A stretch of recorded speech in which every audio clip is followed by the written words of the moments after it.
السلام عليكم، ازيكم يا بنات؟ عاملين ايه؟ وحشتوني جدا جدا. عايزين النهارده نعمل ريفيو بسيط قوي عن منتج مشهور، معروف بقى له سمعه، كويس، من وجهه نظري دي كده، يعني وجهه نظر مبدئيه. هنتكلم عليه بقى بالراحه كده، مش هنطول عشان برضه ايه نخلص الموضوع كله. اول حاجه المنتج ده اسمه بليزا، واهو العيد ده جنبي كلها اهي. عايزين نبدا من الاول يا جماعه. بقى اول حاجه المنتج بيتكون من شامبو، بلسم، حمام كريم، سيرم. الاربعه دول هما بيبيعوا المجموعه دي كده. في بقى دلوقتي بقى معاهم كمان زيت اسمه زيت مش عارفه انبات وايطاليا وحاجات من دي. انا شعري مش بيحب الزيوت، فانا بعيد عن الزيوت. فدلوقتي انا اشتريت منهم المجموعه دي. بليزا عاملين مجموعتين. المجموعتين عباره عن ايه؟ مجموعه كبيره 500 مللي، ما عدا السيرم 125 مللي. بكام المجموعه دي؟ ب 630 جنيه. في مجموعه تانية صغيره ب 530 جنيه. نفس برضو الاربع منتجات، ولكن ب 250 مللي. خلاص.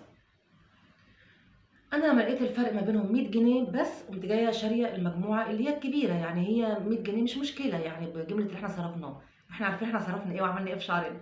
تمام. تعالى نتكلم بقى عن المجموعه. اول حاجه الاداه البلسم. اول حاجه خلي هنا كده. اول حاجه الشامبو. الشامبو يا جماعه، ملمسه هو عباره عن ملمس جل. لون الجل، عارفين شان جل؟ هو لونه جل كده، شفاف، تقيل مش تقيل قوي يعني. مش عارفه تشوفوه الكاميرا ولا لا. مش عارفه، يعني لحد الان انا مش عارفه تشوفوه ولا لا. بص انا حاولت اهو، بصوا اهو، هو جل خالص اهو. تمام. طيب الشامبو ده بقى ايه الخصائص بتاعته، او بيعمل ايه، او بيعيدك بايه وكده يعني. اول حاجه الشامبو ده اما بتيجي تحطيه على شعرك، طبعا بتحطي الكميه المناسبه لشعرك. الشعر الطويل طبعا بيفرق عن الشعر القصير، الكلام ده كله. فبتحطي حبه يا تعمليهم كده في ايدك، يا اما في حبه ميه صغيره، او في ازازه تعملي كده ازازه يعني صغيره، وتغسلي بيها وتسيبيها على شعرك ما يزيدش عن دقيقه. ما تحطوش كتير، لانه هو وظيفته بينظف بس، هو لا بيقوي ولا بينعم ولا بيتقل ولا بيثبت الشعريه في مكانها. مفيش حاجه. الشامبو نظافه بس يا جماعه. الشامبو للنظافه فقط لا غير،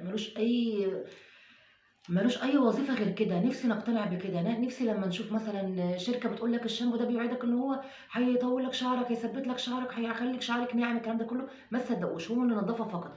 ممكن في حاجه واحده بس، ان هو مثلا يكون قليل ما فيهوش بارابين، سلفات، الكلام ده كله. كده ممكن اقتنع ان هو مش هيضر الشعرايه.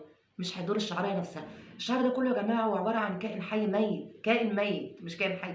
هو كائن الجذور بتاعته هي اللي كائن حي، لانها لسه بتطلع.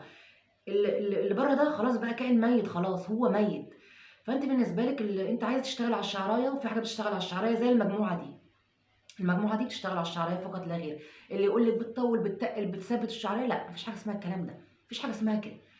كل الموضوع احنا بنحافظ على الايه، على الشعر الخارجي فقط. عندك بقى انت لوشانات، عندك امبولات، عندك بتعملي ميزو، بتعملي اي حاجه من دي، جلسات ديرما، اي حاجه من دي. دي بقى الحاجات اللي هي بتاعت فروه الراس نفسها، الشعريه نفسها، اللي هي الكائن الحي اللي لسه هتطلع. تمام. فبالنسبه للشامبو، حط شويه مثلا، تعمليهم كده وتعملي على شعرك، تفركي شعرك كله وبتسيبيه دقيقة، بعدين تشطفيه. انت بتلاقي من اول مرة الشامبو فعلا حلو جدا جدا، مش مكهرب لك شعرك، مش منشفهولك، مش مخليهولك متشابك قوي، لا مفيش الكلام ده خالص. ففعلا الشامبو حلو جدا جدا جدا، عجبني جدا. فلو مثلا قلت لها تديله كام، اقول لكم اديله مثلا 9 من 10. ليه 9 من 10؟ مش عشان هو وحش، لا، عشان انا شايفة ان مفيش منتج في العالم، او انسان في العالم تقولي عليه مثلا 10 على 10 في اخلاقه، في احترامه، في شكله، في شكلها، الكلام ده كله. فبالتالي برضو المنتجات، مفيش منتج هياخد 10 من 10 من وجهة نظري. لو لقيتي بنت جميله قوي هتلاقي الاجمل منها، هتلاقي بنت مؤدبه قوي هتلاقي في حد مؤدب عنها، او مثلا متدين عنها. فاهماني؟ فبالنسبه لي ده 9 من 10. ليه؟ لان ممكن في المستقبل يطلع حاجه احسن منه، مع اني مش عارفه، حاسه مش هيطلع حاجه احسن منه. انا حبيت المجموعه جدا جدا، طبعا واضح من وشي. كنت انا عايزه اقول الملخص اذا كنت حبيتها ولا لا، اشتروها ولا لا في الاخر. بس طبعا بقى واضح على كلامي وعلى وشي ان انا بقول لكم هي جميله جدا جدا. بالنسبه للشامبو، مش يعني بحس ان انا عارفه لما بشرتك تكون بتحرقك مثلا او ملتهبه وتحط حاجه تهديها، انا بحس ان الشامبو ده بيهدي الشعر. حاجه غريبه جدا. فده حبيته جدا. 500 مللي زي ما قلت لكم، ده شكله. والملمس خفيف مش تقيل، لونه جل، خلي بالكم. ده البلسم بقى. البلسم العلبة لونها جري اهي، الشامبو ازرق. البلسم بقى يا جماعة يعني تحفة التحف. وطبعا ده يمكن 10 مرة صور الفيديو، مش عارفة بيعمل كده ليه قدامكم، من وراكم بيبقى جميل جدا. شفتوا؟ مش عارفة شايفينه برضو ولا لا. بصوا يا جماعة، لونه يعني ابيض كريمي خالص. لما تكوني عايزة تعملي اختبار لحمام الكريم او البلسم او الكلام ده كله، بتعملي حمام الاختبار ازاي؟ الاختبار عبارة عن انك هتعملي كده، اديك انت لمستي كده، اعملي كده كده بالظبط.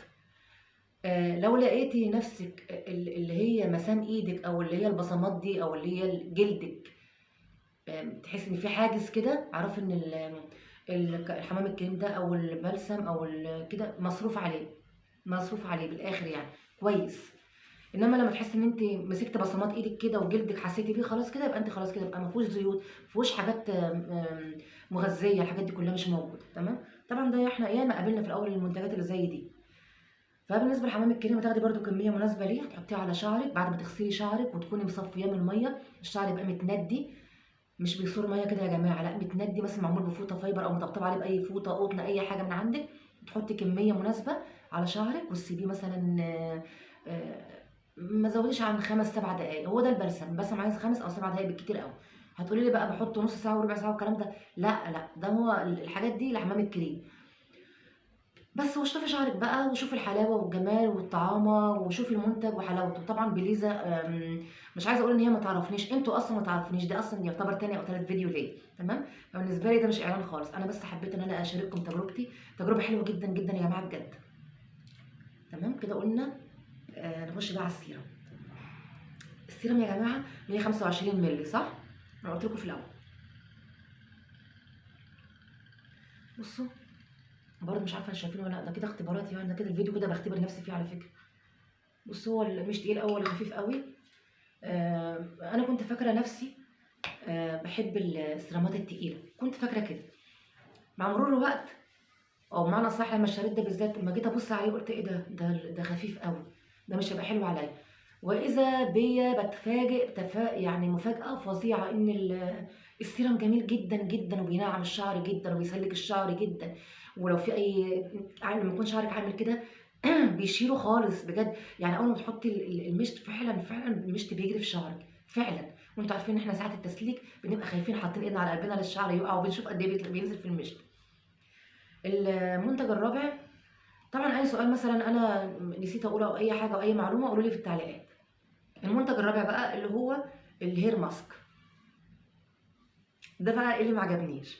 شفتوا يا جماعه يعني عايزه اقول لكم ان ممكن في المجموعه الواحده ما يعجبكوش منتج او اتنين. تمام.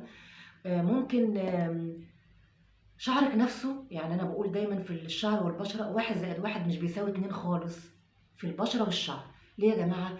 انت ممكن تجيب منتج جميل قوي معاك اهو، جميل جدا، بقيتي بتستعمليه بقالك شهر جميل جدا، هتيجي في يوم من الايام تستعمليه بعد مثلا اسبوع، بعد شهر، يعني ايه يعني اي وقت هتيجي تستعمليه مثلا تاني، انت هتلاقيه مش حلو. هل المنتج اللي اتغير من نفس من غير ما تكوني اشتريتي مثلا مجموعه تانية او حاجه من نفس المجموعه دي؟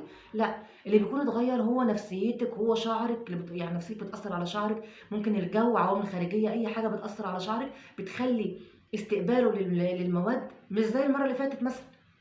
فاهماني؟ وممكن تستعملي المجموعه في الاول، اي مجموعه، مش بتكلم على بليزا بس، فتلاقيها مش حلوه، تيجي بعد كده تستعمليها تاني اقول لها طب ما حلوه اهو. ليه يا جماعه؟ الشعر متغير جدا، البشره متغيره جدا. يعني النهارده انت بشرتك حلوه، مش انت ساعات بتبصي في المرايه تقول الله بشرتي حلوه قوي، فتيجي تاني يوم تحسي لا ده مش حلوه، ده باهته، ده مش حلوه زي امبارح، الكلام ده كله. تمام. ف... فانا عايزاكم لما تيجوا تجربوا مجموعه، تجربوا اي حاجه، ادوا للمجموعه وقتها، يعني ما تستعجلوش في الحكم، لا ادوا للمجموعه وقتها، ادوها يوم 2 3 شهر. انتوا كمان خلوا في دماغكم ان انتوا ممكن شعركم هو نفسه اللي يكون فيه مشكله، مثلا دلوقتي حاليا هو فيه لي مشكله، استنوا لما مثلا مره تانية جربوها، جربوا مجموعه تانية، جربوا يعني زي ما بقول لكم كده، ادوا فرصه لنفسكم، ادوا فرصه للمجموعه، اي مجموعه بتجربوها، انا مش بتكلم على بليزا بس. يعني دلوقتي لسه هجرب لكم هيروز، هجرب افريكانا معاكم. جربت طبعا المنتجات اللي هي بتاعت الشعر اللي هي بقى دوف وسباركل وبنتين والحاجات الجميله دي اللي هي اول ما تحطيها على شعرك بتلاقي شعرك اتكهرب ووقف كده. دي يا جماعه انا منعتها تماما، منعتها خالص. مفيش حاجه من المنتجات دي بتخش عندي. حتى لو انت عايزه حاجه فيها سلفات، في منتجات طبيه فيها سلفات او فيها نسبه برضه. لكن انت تروحي تجيبي منتج من بره، من الصيدليه، اللي هو المنتجات اللي قلت لكم عليها من شويه دي، لا لا لا خالص. انا حاسه ان الشامبوهات دي يا جماعه هي اللي بوظت شعرنا، هي اللي وصلت ان العالم كله بيشتكي من شعره وانتوا واخدين بالكم. اخر حاجه ما خدش حقها معايا حمام الكريم. حمام الكريم ما عجبنيش ليه؟ انا حسيت ان آه هو تقيل زي ما انتوا شايفين كده، هو تقيل ماشي، او يمكن فوق الوسط بشويه، يعني مش تقيل أوي ولا خفيف أوي. لما بتمسكه كده برضه اهو اتقل شويه من البلسه، اتقل شويه. آه وبرضه ما بتعمليه كده معروف انه مصروف عليه ومعمول عليه حاجات حلوه، يعني في زيوت وفي حاجات حلوه، حلو مش وحش.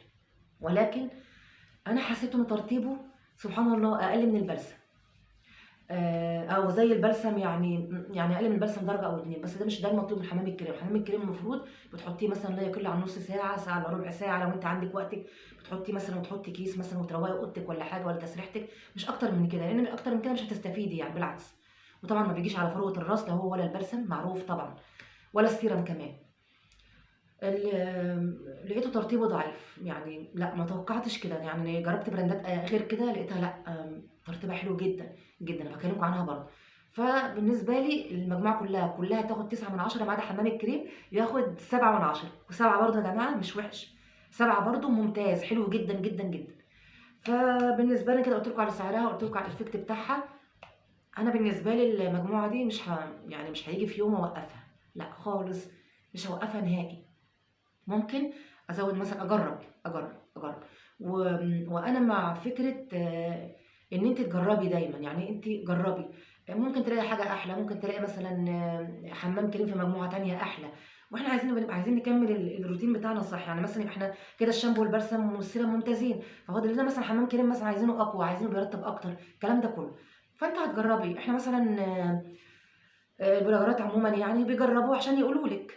برضو خلي بالك من حته، انا مش من النوع اللي هقعد اقرا لك المكونات بتاعته والكلام ده كله. لا، انت ممكن تخشي تعملي سيرش حتى لو على شات جي بي تي، شوفي اعملي سيرش وشوفي المكونات. غالبا دلوقتي كل الشركات الجديده اللي نازله في السوق بتعمل اللي هي مكونات جميله جدا، اللي هو بروكابيل، مش عارفه ايه، شجره الايه الشاي، مش عارفه ناسيه انا المكونات. المهم حاجات جميله قوي بتخلي عمرها ما هتاذيكي، عمرها ما هتاذي الشعرايه، تمام. فاضلك بس ان انت تجربي، لان زي ما بقول لكم كده، انت شفت المكونات جميله جدا، ودي حصلت معايا. اقرا المكونات جميله جدا جدا جدا، اجي احطها على شعري مش نافع معايا. ليه؟ لان زي ما قلت لكم، حطوا الكلمه دي في دماغكم، 1+1 مش بيساوي 2 في الشعره والبشره. انت واختك هتستعملوا كريم واحد، مش هينسيكوا انتوا الاثنين، اختك يعني، فاهمه؟ انت نفسك زي ما قلت لك من شويه، المنتج نفسه ممكن في المره الثانيه يتغير، في المره الثانيه يبقى احلى او اوحش.